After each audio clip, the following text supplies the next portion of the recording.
Oh, okay. I think we're live. Can you see it in the corner? Yeah. Yeah. Okay. Should we give it a few seconds? I think we'll assume that everyone is arriving now, even though we don't know. We have no idea. Let's get going, shall we? Yeah, so I'd like to welcome everybody today to our live session about how to have happier meal times and all about helping children to learn to love vegetables. It's a pretty informal session. We are going to chat, myself and Bea are going to chat about this topic. There's lots to talk about for up to the next hour. Please feel free to pop your comments or questions or thoughts in the comments or the chat box on YouTube or Facebook, and we should be able to see those, and we'll endeavour to answer those as we go through. But we will also have at the end, we've dedicated 10 minutes at the end to make sure that we can answer any unanswered questions. So feel free to keep putting them through during the session. We'll try as hard as we can to get through to them. So I think that's all the housekeeping. And first of all, I would like to introduce Bea. Bea Wilson is an award-winning author and historian. She's the author of 5 books, including First Bite, which is all about how we learn to eat, which is the most appropriate one for today. And she's also the author of The Way We Eat Now, which is her most recent book. Bea is also a journalist for The Guardian and The Wall Street Journal, among others. And most importantly, she's our co-founder of TastEd. And at the moment, she's currently writing her first cookbook, which we're really looking forward to seeing. So welcome, Bea. Thank you, Kim. And now I need to introduce you. Yeah. So Kim McGowan is a food educator. She's taught cookery, but also TastEd sessions. She's taught sessions on gluten-free cooking. She's celiac herself, so it's something she really knows firsthand. She's worked in probably almost every aspect of the food industry over a 20-year career, ranging from big multinational corporations to farmers markets. She has an amazing sense of taste. She's also a mum of 2 sons of primary school age. This is all very vivid and current for her. She's a food policy researcher, and she's a trustee and currently co-chair of TastEd. And just welcome to all of you who come. We can't see you. This is very strange. We're getting no feedback. But thank you for joining us. I hope you've all had some delicious pancakes. We thought I would start just by trying to describe a little bit of the background to why we're here tonight, but also how TastEd came about, which I think are really the same thing in a way. So as Kim mentioned, a few years ago, I wrote this book called First Bite, How We Learn to Eat. And one of the reasons I wrote it was very personal, in that I have 3 children. And one of the things that really puzzled me was it felt as if I was feeding them all the same, and yet they ate in completely different ways. And every parent I spoke to would describe the same thing. They would say, well, one of my children isn't fussy at all, and yet the other one just won't eat vegetables. And with my own 3 kids, the oldest one was really adventurous with food. My middle one wanted everything a bit plain, and she would hate things if she called them spicy or peppery. That would be like her ultimate nightmare. But so long as things were fairly plain, she would eat everything and have a go. And then my third one, I just began to think, oh, this is quite easy feeding children. And I have never felt quite such kind of at a loss despair as I felt over a period of months and years, when he just wouldn't eat, wouldn't try new foods, went backwards on things that I thought he liked. And when I describe that period, I'd often say there were tears at dinner time, and usually they were his, but not always. And so firsthand, I knew how difficult it could be, both for children and for parents, when you get in a state where food, which should be life's greatest joy, becomes something that's difficult. And so I got really interested to know more about the science of what is the evidence on human taste, where do our tastes come from, can they change? And to cut a long story short, I also just wanted to know, is there anywhere in the world that's actually dealing with this problem? And I came across this amazing method called sapura, which had been invented in France, but is mainly now used in the Nordic countries. And the country I especially researched was Finland, where it's now used in every single preschool in the whole country. And the thing that I loved about it, it just sounded so different from every healthy eating initiative I'd heard of in this country, in that it wasn't about eat your 5 a day and giving children these very well-meaning but slightly off-putting lectures. It was about curiosity and play and using all the 5 senses. And it was just really exciting to read about. And I wrote about it in the book. And I wrote about lots of other great people, one of whom's now a TastEd advisor called Lucy Cook, who pioneered this method called tiny tastes, which is all about taking the pressure off the child to try by making the piece of food as small as a pea or a grain of rice. And she's very pro TastEd as a very, very non-pressurizing way for a child to try food. But after the book came out, lots of people said we should have sapura in the UK. And then I met an amazing head teacher called Jason O'Rourke, whose school, Washington in Lincolnshire, does more food education than almost any other primary in the country. There's a few in London, Charlton Manor, which is also amazing. And Jason and I together co-founded TastEd. And the wonderful thing was that when we started putting it into practice in the classroom, we found that all of the stuff we'd read about from Finland was even better than we imagined. And I just wanted to show a little video of a girl at Washington, a 3-year-old girl, having her very, very first taste of plum, just to show you the magic of how good it can be when it is slippery, isn't it? It feels really slippery. It's not going to hurt you, darling. Try a piece, good girl. Try a piece of plum.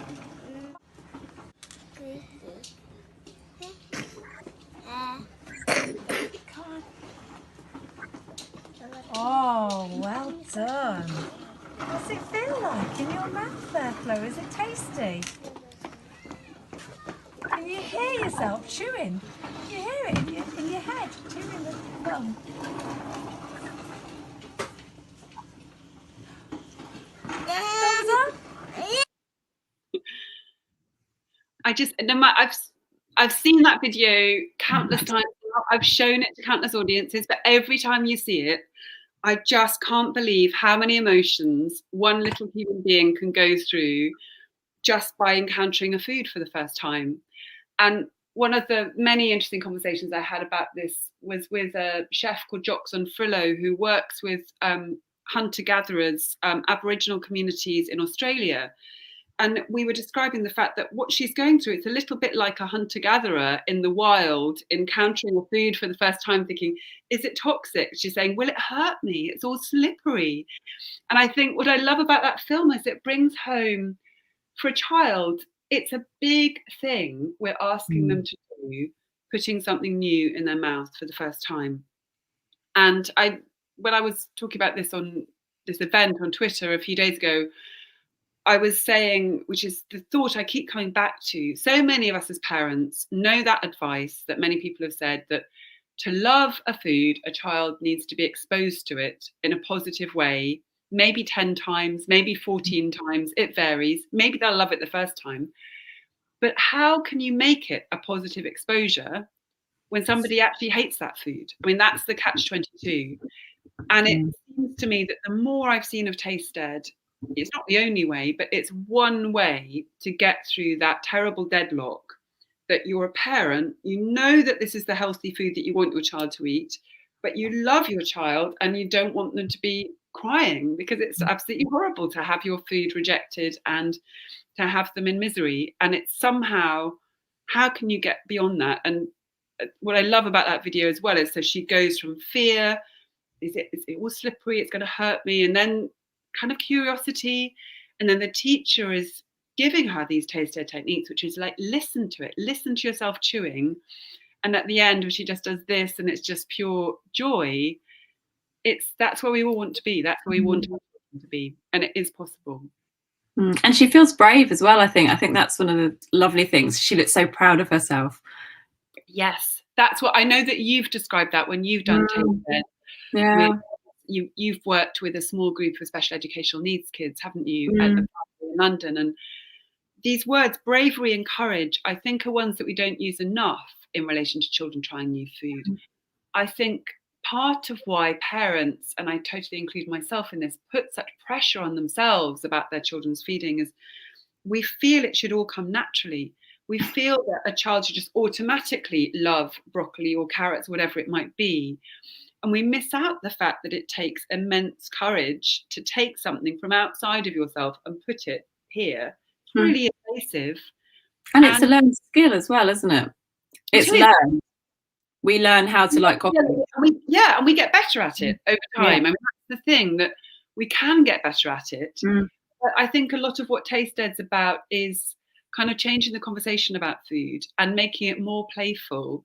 And I think that's the case, something that parents need as well. I mean, I think it's so stressful when you're in a sleep deprived state. On top of that, trying to produce 3 meals a day. I mean, lockdown hasn't helped because the meals just come around so much quicker. I mean, it's helped in some senses in that everyone's there together. So you haven't got that thing of rushing out of the house and rushing back and there's actually no time to produce dinner. But still, it's just that sort of claustrophobic sense of, another meal again, another prospect of people crying. And what TastEd is sort of, like I say, changing the conversation. And one really simple thing, this is something that we do with TastEd, which is just get people to just try a mint leaf. You don't have to eat it, just smell it and just say what it reminds you of. And it puts you in such a good mood, apart from anything else. Smell it. Really, really simple thing you could do with your child.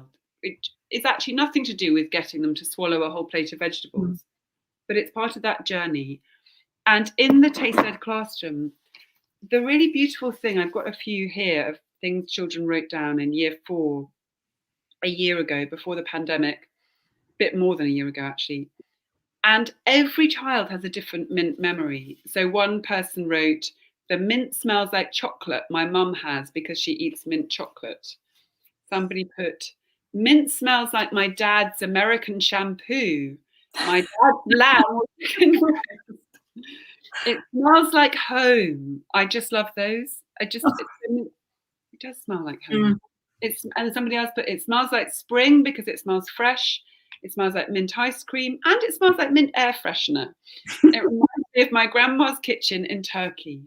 And so that to me would be one place to start. Like, I know that people who've attended this meeting, some of them I'm assuming are parents who are currently in a frazzled state thinking, how do I get my child to eat vegetables? But my first step would be to say, don't worry about that. Have a different conversation, talk about something lovely and smell a mint leaf together. I wonder whether before we go any further, we should show the video of TastEd in the classroom at school, because I think it will give people a better idea. I could carry on describing it, but I think it's really better if you just see for yourself. So the video we're about to show, it's got a wonderful teacher called Ruth Platt, who's based in Cambridge. She was the person that helped me develop the TastEd curriculum we've got, which now covers every year of UK primary school. We've got different lessons from reception all the way up to year 6, because we realised that teachers in different years needed different things. Children had different ways of talking about food. And Ruth has been amazing. And if any of you want to attend further YouTube events, Ruth is going to be doing a special 5-week YouTube series of lessons aimed at teachers, kids, parents, whoever, which is going to start broadcasting after half term. Yeah, next week on Tuesday at 4 o'clock. Every Tuesday for 5 weeks. Earlier. So you could watch along with your kids after school. But here's Ruth. One of our TastEd lessons. Before the lesson starts, give yourself time to wash and rinse the fruit and vegetables that you're going to use and chop enough for the children in your class.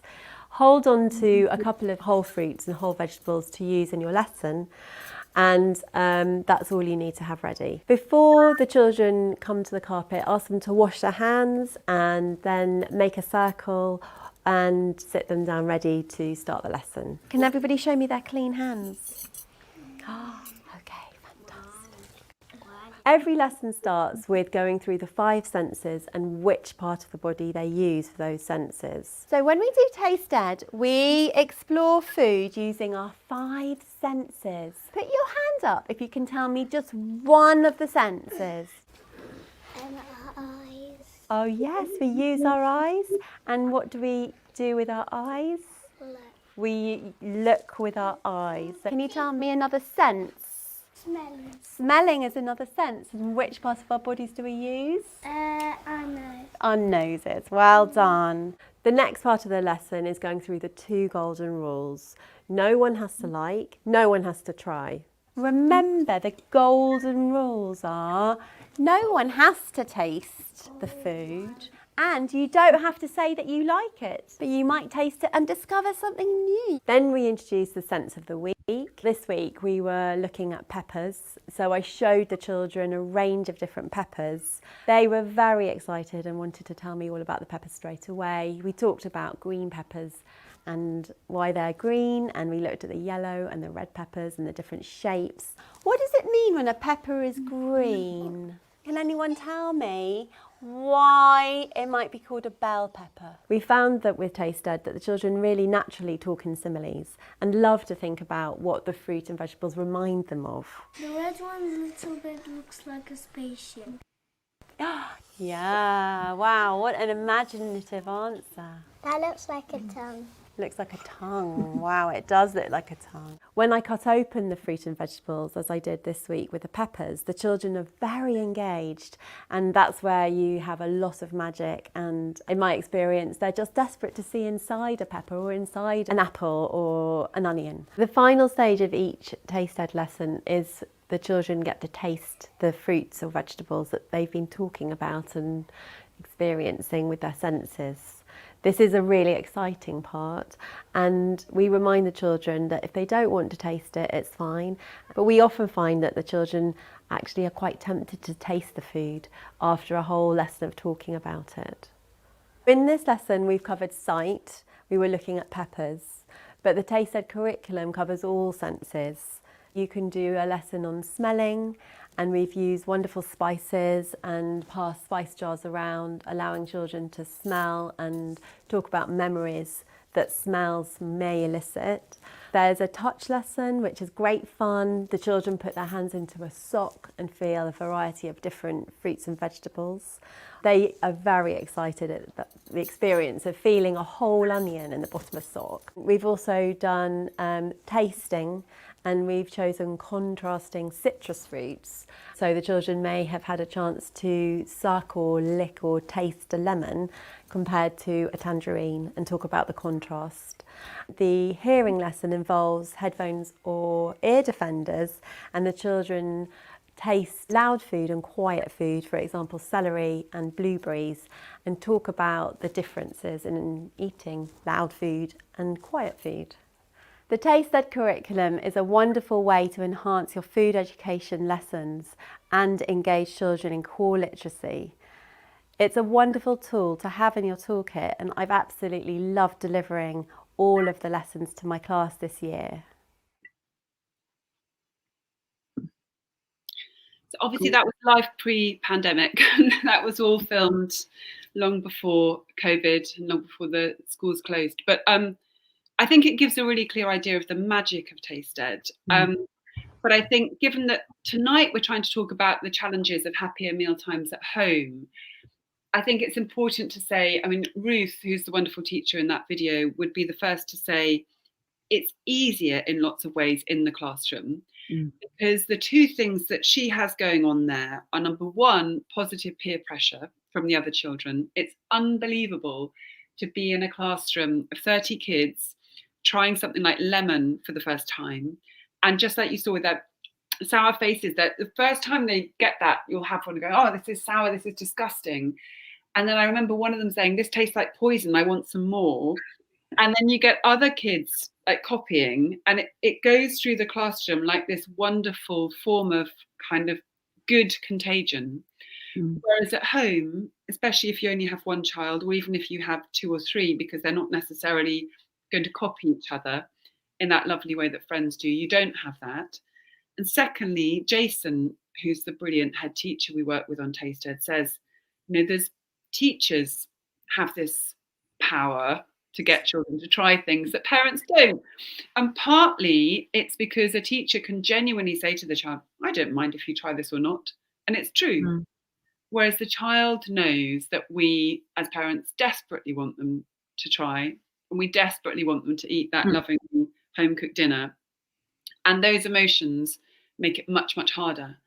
But having said all that, I think we've both seen that those basic, simple, magic sensory techniques can still work really, really well at home. And I wanted to, I mean, one of them I wanted to talk about is just the socks. I know you've done this, haven't you, Kim? With, good fun. With kids. I mean, it's so simple, but the thing is, you get any old socks. These are my, well, I called me my teenage son. Actually, my oldest son is now 21, but that makes me feel so old. I still want to call him a teenager. But anyway, you get some very large socks and you just bury anything that you find at the bottom of your fridge at the bottom of them. And then, the excitement of finding an onion. Honestly, I know that that doesn't seem like it's going to be that exciting, but it really, truly is. And it's a mystery as well of having to describe what it feels like as well, like and taking turns and guessing what it is, and kind of, you know, and I think we've spoken before as well about how some children haven't actually really felt the papery skin of an onion. You know, sometimes people get it pre-chopped, so they haven't felt a papery onion before. So that's just really new. We've met many children who've never felt an onion, who've never tasted a fresh tomato, who've never put a carrot in their mouth. And then you can do ones with, like, you can find things that feel roughly similar. So I think I've got a lemon in this one, and then I've got a lime buried in another one. So you could have a conversation of like, how could you tell by touch alone that those two things are different? But the really big thing that's happening there, well, there's two things. First of all, it's a fun game.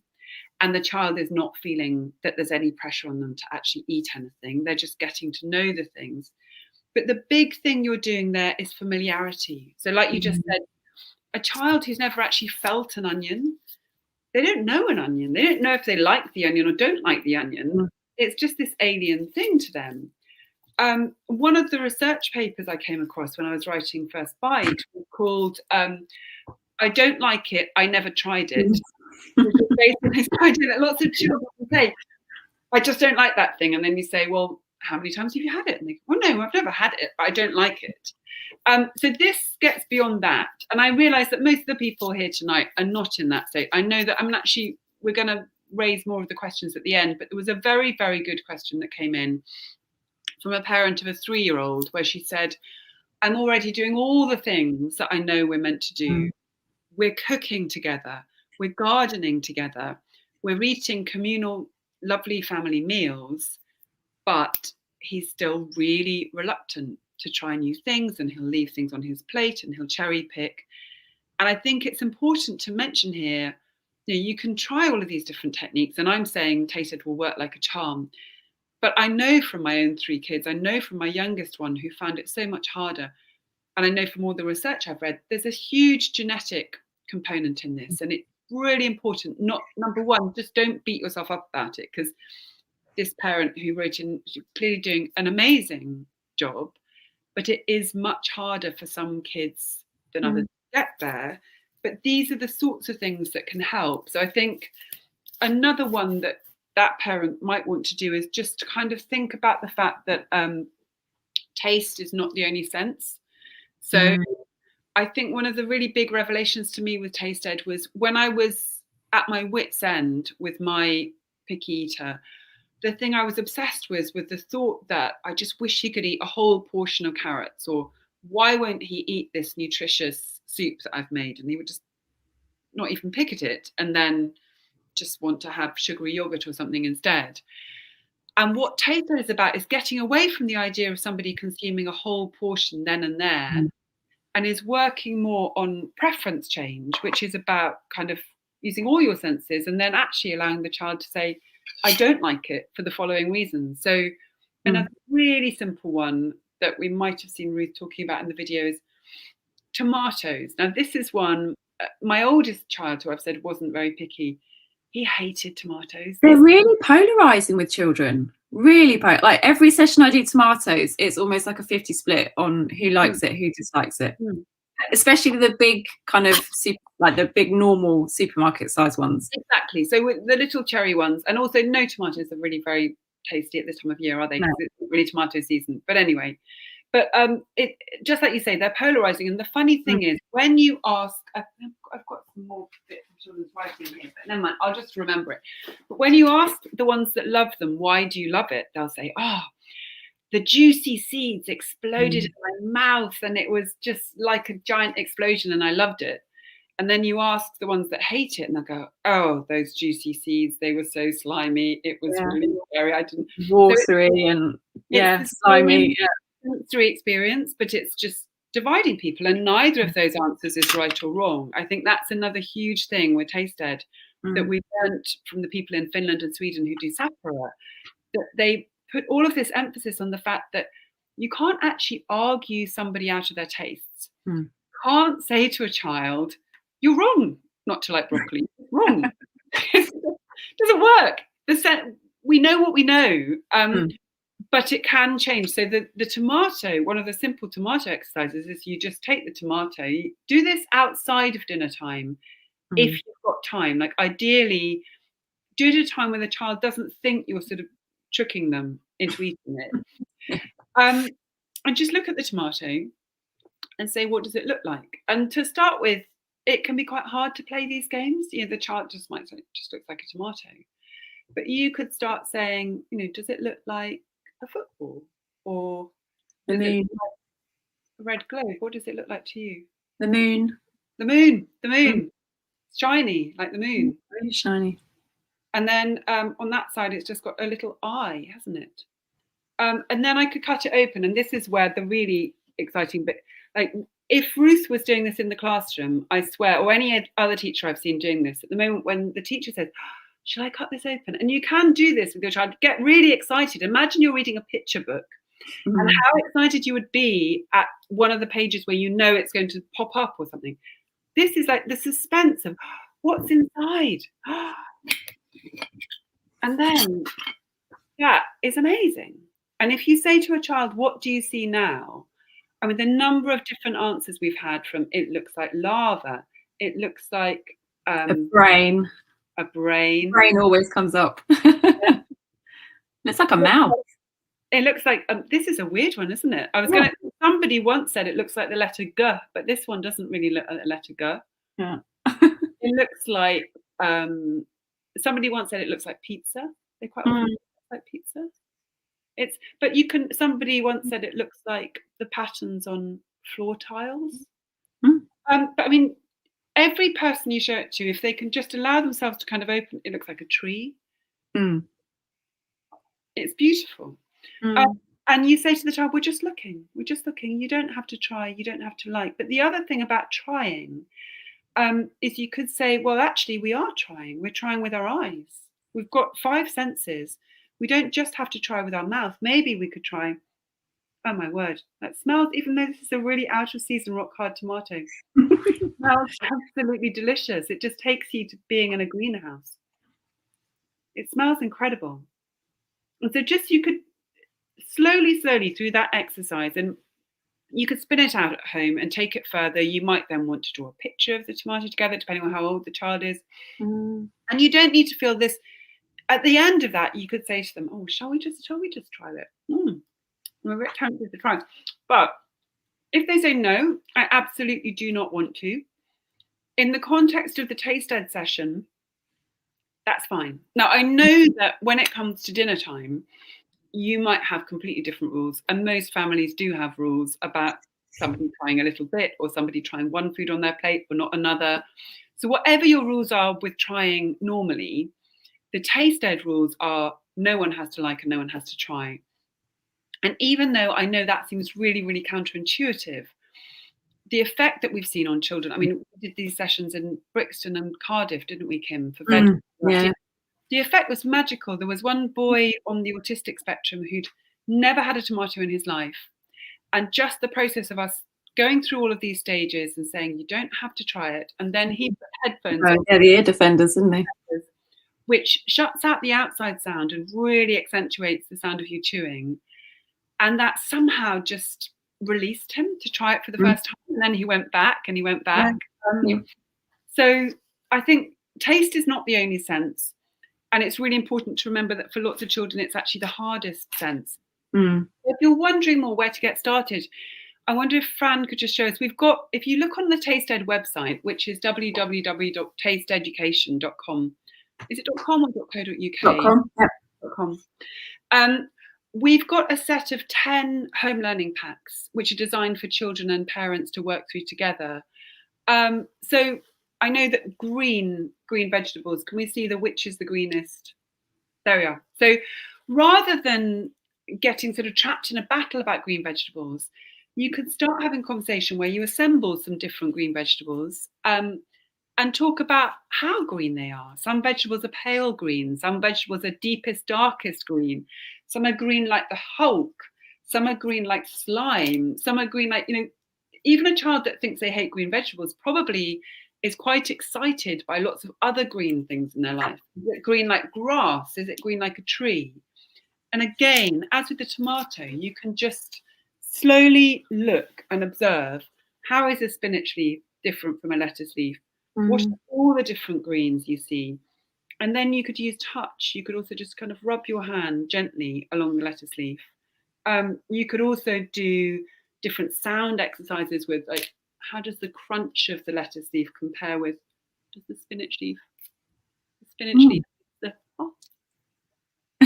really quiet. Yeah. Really, really quiet. There are other ones which actually I've learned only from doing TastEd in the classroom with kids. Like, we often do ones involving carrots, and we often find that children who don't like cooked carrots love the crunchy texture of raw carrots.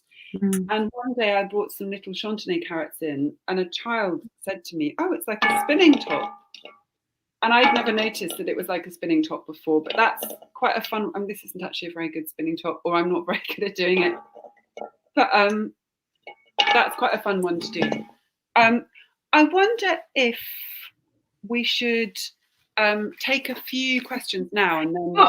B, I was going to ask, I had a question actually, and because one of the comments on social media was that a lot of tactics and approaches for helping children with food are aimed at quite little children.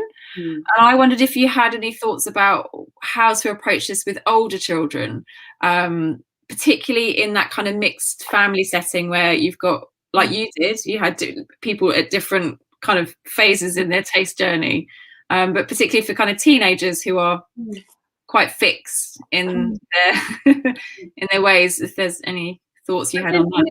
It's so much harder, and I think it's partly harder not because it can't be done, but just because the motivation gets more difficult. A teenager is going to be so much more set in their ways. The dynamic at the family dinner table is going to be different. A lot of what I've just described, you're not going to, in a patronising way, say to a teenager, "Oh, look, the chantenay carrot is like a spinning top." No, probably not. I mean, I'm still quite excited by that at the age of 46. But we're assuming that that isn't going to capture the attention of the teenager.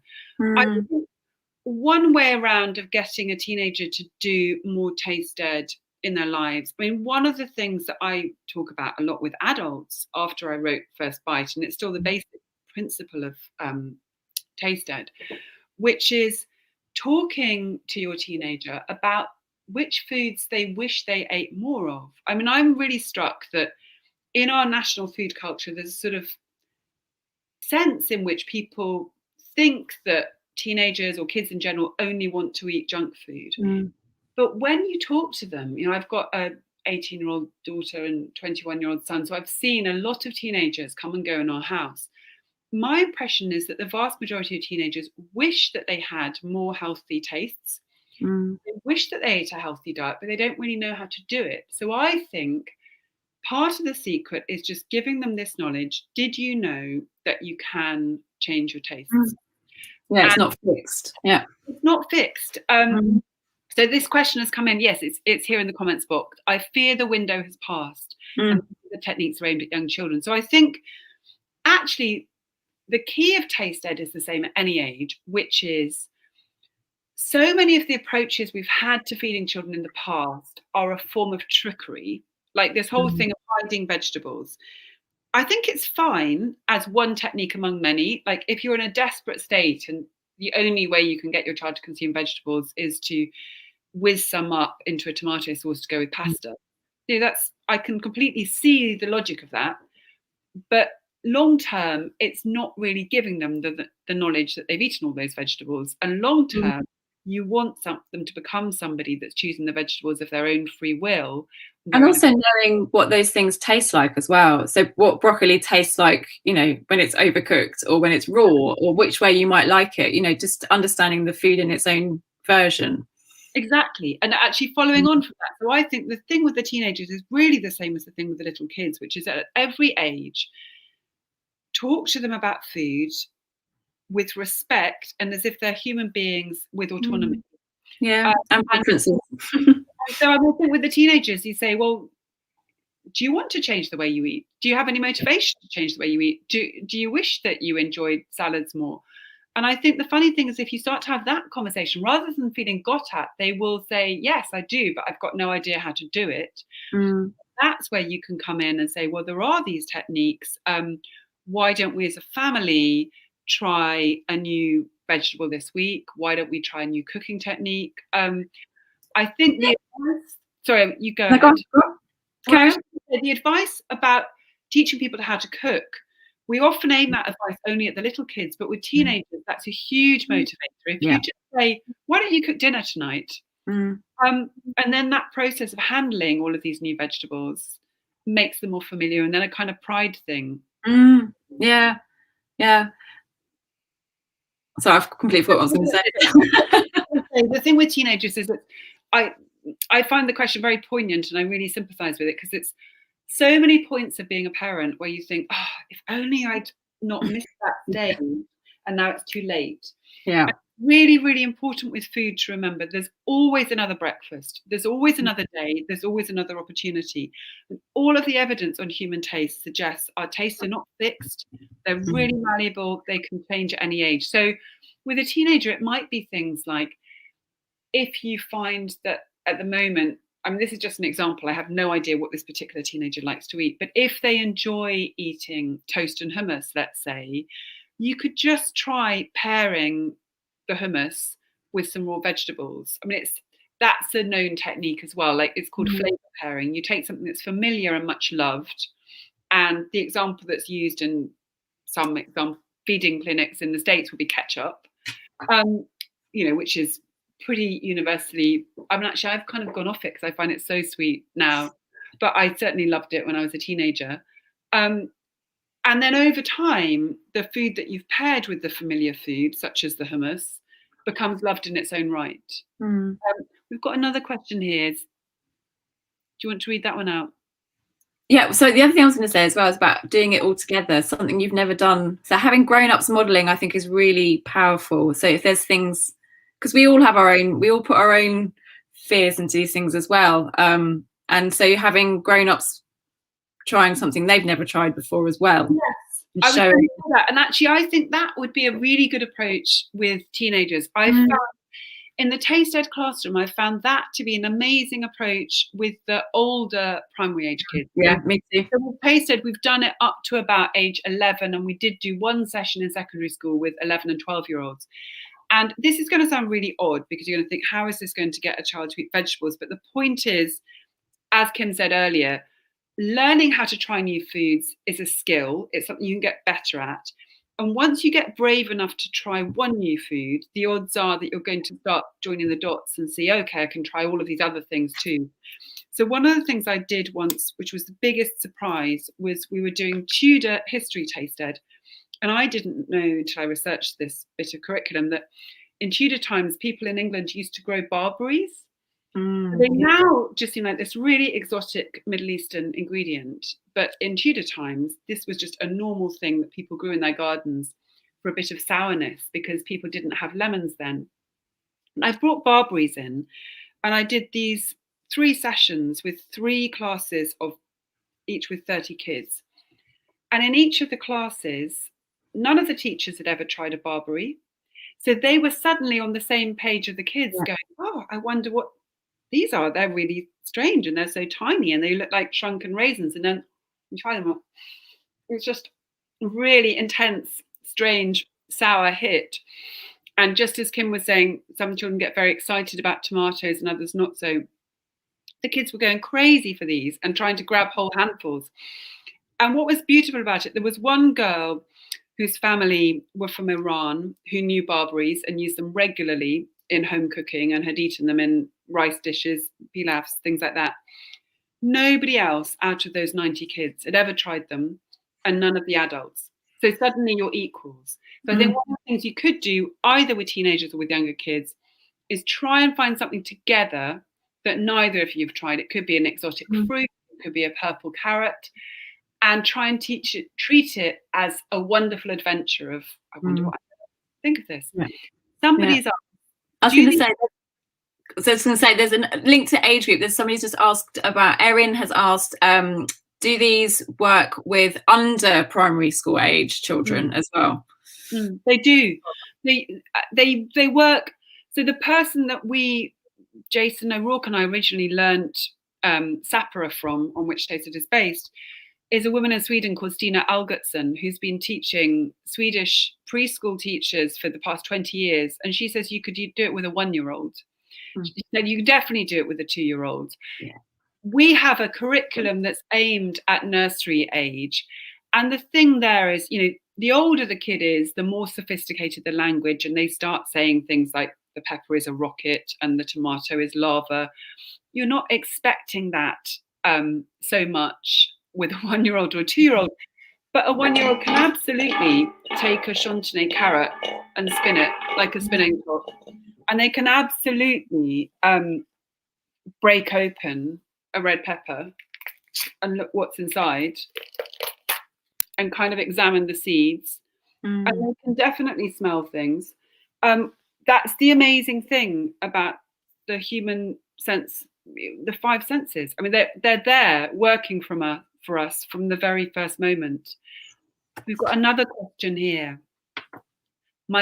This one is heartbreaking. It just really brings home how difficult it is. Jessica Maron, my 6-year-old daughter won't eat any fruit or veg. I have tried and tried, but she just won't try. If I do manage to get her to try, she retches very badly. She just can't accept the texture, so she refuses. The first thing I would say with this one is it really bugs me. I mean, I still use the phrase myself, but I think there's something wrong with the phrase picky eating or fussy eating, because we use it to cover a whole spectrum. And in some cases, we're just complaining because we wish that our child would eat cabbage as well as broccoli. And in other cases, it actually refers to somebody who's suffering. It sounds to me as if this child is suffering a kind of phobia around food. And I would recommend that you talk to your GP about it. I don't know what the situation is currently with COVID, of the extent to which community dietitians are working, but it might be something that a dietitian could help you with through your GP. What I would say in the shorter term is that all of these techniques can still help her. I think she would be a prime candidate for somebody who needs to be told, you don't need to like these things, you don't even need to try them. Let's stop trying to put these foods in our mouth and let's just see what happens if we just explore them with other senses. I know that both you and I have seen it's been different. It's much, much harder for Jessica to be doing this as a parent at home. Yeah. But in the TastEd classroom, I've worked with kids who've had severe autism, who I was told wouldn't try anything, and they did. Yeah. I've worked with kids who had kind of sensory processing phobias, where the teacher said, that child has never tried anything new at school since she's been here. And there was something about saying to her, you don't have to try and you don't have to like, but just tell me what you're experiencing. So I think the way that you change the conversation in the first instance is you say to your 6-year-old daughter, we're not going to try it. We're not going to, if it's making you retch, that's awful. Nobody wants to retch. And what we do know from the research is that we don't know that much about human preferences. Actually, they're still largely a mystery. But what we do know is that if you've eaten something that's made you feel sick, that's a very, very powerful memory that your body holds. You're very unlikely to enjoy it again in a hurry. You might like it, a few goes from now, but you're going to have to build up your confidence around it again. So the last thing that either Jessica or her daughter wants is for her to be retching. So to get back to a state of saying, forget taste, and let's just explore all of the other senses. And meanwhile, I would seek help from a community dietitian, because it's hard. And also just wanted to say my heart goes out to you, because it's really, really difficult. Really upsetting. Yeah. I would say as well, I did some things in our school with children who were kind of chosen because of their really narrow preferences, and this was across the whole school. And we had a lot of success with listening to things. That was really magical. And it was just like, when are you ever going to listen to food? Like they thought I was a bit crazy. And it really breaks down the barriers. Yeah, and like when you do it with a pepper, you might get a bit wet, and it's kind of silly and fun, and it really breaks down a lot of the fear that a lot of these children had, and just kind of. The other thing I would say with this one is, so the technique I mentioned at the beginning, which isn't TastEd, but it's got a lot in common with TastEd. This technique, Tiny Tastes, which was developed by one of the TastEd advisors, a child psychologist called Lucy Cook. And she's worked at Great Ormond Street with kids who are on severe selective eating disorder spectrum. And I think it could work really well. And there are packs, there always used to be packs available. It's called Tiny Tastes if you Google it. But the basic idea is that you and your daughter would together say, okay, there's one vegetable that we're going to try and work on for the next 14 days. And she has some choice and autonomy in what that vegetable is going to be. So if there's something she's terrified of, you're not going to go near that. But if there's something that she thinks maybe isn't so horrible, you choose that. And every day at the same time, away from dinner time, you cut it so small. When I describe this, I'll say as small as a pea, but actually sometimes with my son, I did like half a pea. So that there's almost no texture to the fruit or vegetable left at all. And you try it together at the same time of day, not dinner time. And this is actually a technique that we do use with TastEd as well. If she eats so much as licks it, she doesn't have to swallow it. She doesn't have to chew it. Licking, yeah. Licking counts. If she licks it and spits it out, you say, well done, brilliant, and you give her a sticker. And I just remember the first time I did this, thinking I'd never have thought that I would praise my son for spitting out a mushroom. But he was proud of himself, because to him, that mushroom was really, really threatening and bad. So really good luck. Yeah. I'm just having a look at some more questions. Actually, one of the other questions we had was about a couple of comments about how children were great eaters before they went to school, had school dinners, have now become incredibly narrow in their choices, and it's all changed again. They've kind of gone backwards. And have you any thoughts about how you can kind of help with that situation? Because obviously that's not necessarily within your control. It's not within your control. And this is one of the really hard things with food, that when we're learning to eat in so many different contexts.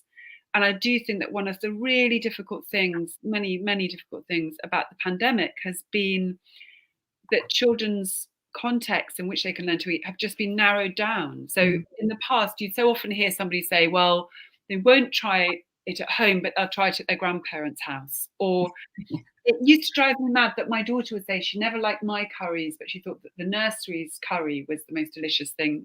I think it wasn't really curry, actually. But anyway, she loved that one particular dish they did at nursery, which was great. Whereas conversely, as you're saying, some children love home food and find school food very, very difficult. I think the thing with all of these things as a parent is to be really kind to yourself, to kind of laugh about it a bit, because it drives you crazy. You think, I remember saying to my son, hang on, you really like carrots? And he's like, no, I don't like them anymore. And I'm like, you've eaten them lots of times. I don't like them now. And you think, well, just as I've said earlier, you can't argue with taste. you can't argue with somebody saying, I used to like carrots, but I don't now.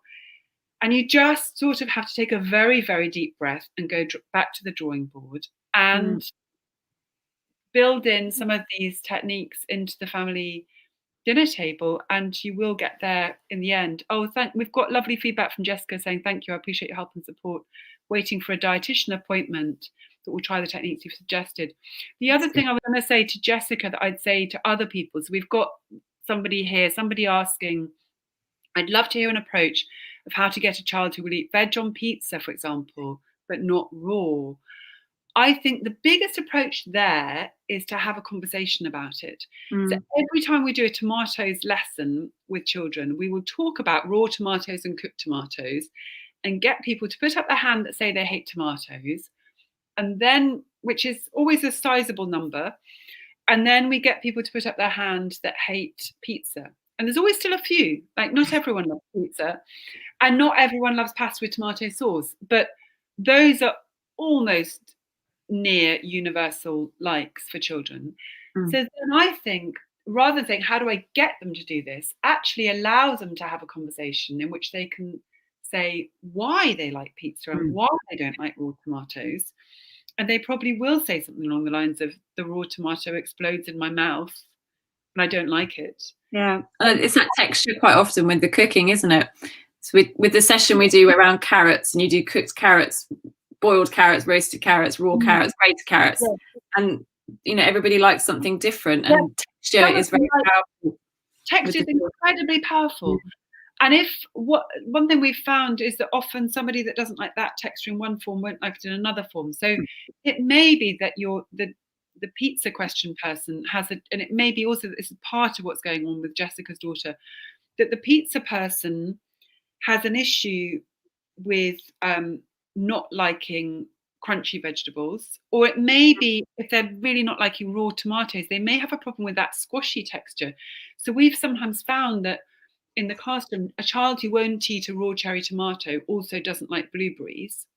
But maybe if you can get them to talk about it and articulate it, they'll say, I like crunchy vegetables. And that's very empowering for them to understand why. I think, actually that kind of realization is that I'm not being awkward. I'm not, it's actually, there is a reason for this. And then you can potentially move that as well. I think it's really powerful when they know why. Also for them to feel you're not saying they're wrong. I mean, you're giving them, so I often find when you're doing this with children at school, they're quite surprised the first time when you say you're allowed to absolutely hate these foods, these lovely, delicious foods that I've brought in for you to try, because they're not used to hearing that. And it's much harder for a parent to say, but it's quite radical and empowering for both the parent and the child when the parent does say, you don't have to like this new vegetable. It's not going to get. We have that with my husband. He hates radish, and it's a joke in our family now that he just hates radish, and now and again he'll try it, but he just doesn't like it. Will you say why? What's his reason? He doesn't like the aftertaste. Well, it's fair enough. It is very peppery. Yeah. It's not keen. That mustard. Loves it. So, we're not consistent, are we? We're human. This is the thing. So that questions about. There was somebody on Twitter, I think it was Jo Dodsley, who's an amazing cooking teacher herself, who was saying how frustrating it was that one of her children had gone backwards like this, that they'd developed these likes and then they'd lost the likes. And I think what's so frustrating is that you want to argue with the child rationally and say, but you should like this, but it's not a rational business. Eating is not rational for any of us. If it were rational, we as adults wouldn't be going on diets and there would be no horrible eating disorders in the world. I mean, it's a complicated, messy business, but it's potentially so joyous. Oh, here we are. Is there anything you recommend saying at the dinner table? Or is it better to educate them away from the table and then leave them to get on with eating without pressure? Thanks. So I think a lot of the games that I've mentioned are designed to be done away from the dinner table. I think these two golden rules, no one has to like, no one has to try. I think that's easier to do away from the dinner table because as a family, you might have your own different rules about trying. I don't know, every family is different.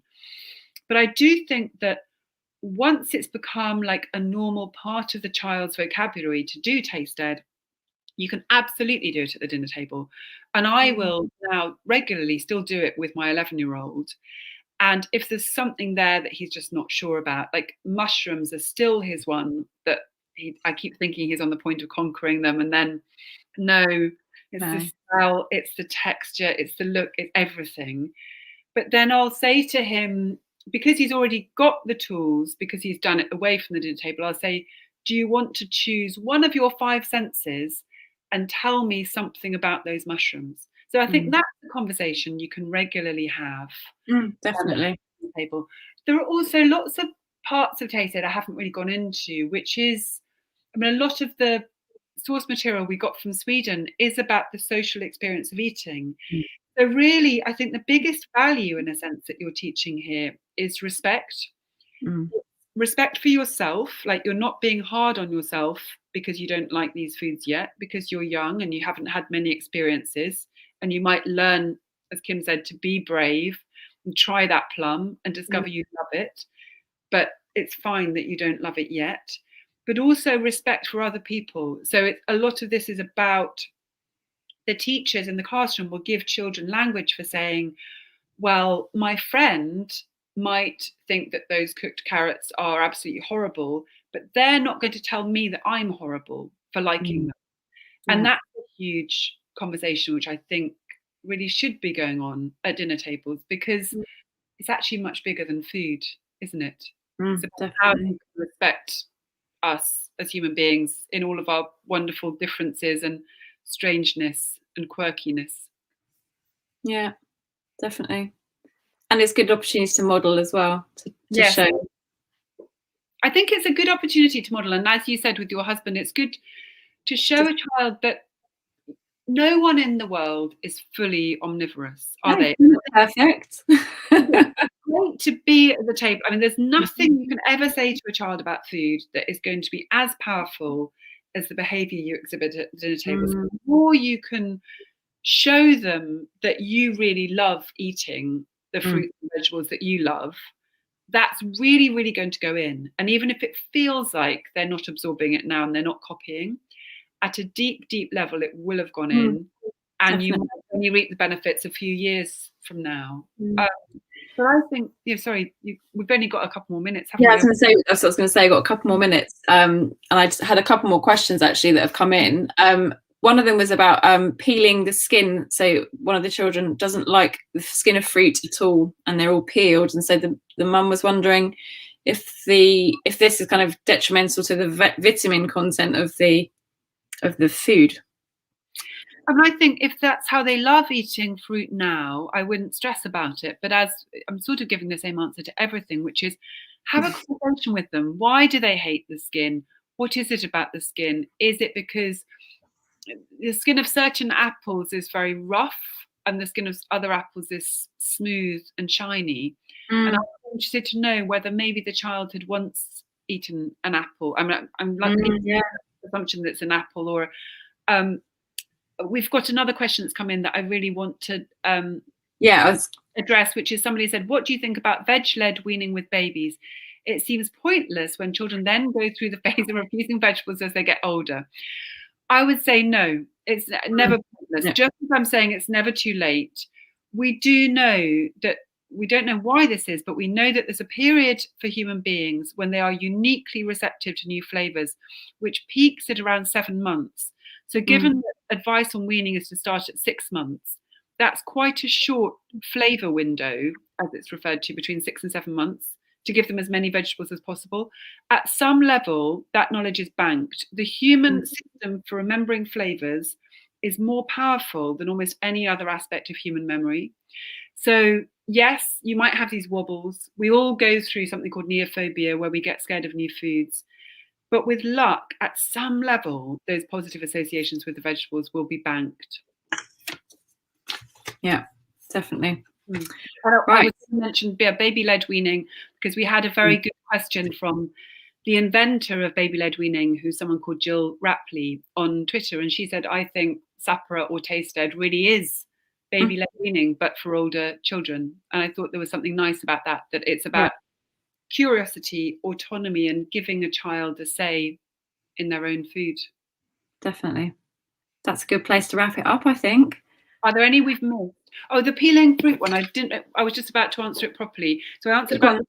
Can I just say one more thing about peeling, which is we have one of the TastEd lessons is simply you take a citrus fruit, maybe a little clementine or something, and just get the child to peel it. And at every stage of peeling it, describe what they feel. Like, how does the inside of the pith feel different from the shiny exterior of the fruit? What do the segments feel like? And I just wonder whether if you tried that with that child, I mean, I'm not suggesting that you would eat a clementine with the peel on anyway, but maybe they could get involved in the process of peeling, and then they get to know what the peel actually feels like a little bit more. Yeah, my youngest always eats, when I peel a cooking apple, he always eats the skin. So maybe do it with them. My mum had finished. Yes. Thanks for an interesting talk. Thank you to everyone who attended. Yeah, thank you, Bea. Really, really good. Just a reminder as well that on Tuesday we've got Ruth's live lessons. So they are designed to be for children and parents, like an after-school activity. So they'll be running. They're free on YouTube on Tuesday at 4 o'clock. All our home learning packs are free to download, and they're really fun, really, and a really different, really unique way of engaging with food with your children. We've been doing them at home during lockdowns, which is great as well. And everything's on the website. And yeah, keep in touch, keep sharing your stories as well. We love to hear all these taste adventures that are going on. And I think that's it from us. Thanks so much. Thank you, Bea. Thank you, everyone. Thanks for all your questions as well. Bye. Bye.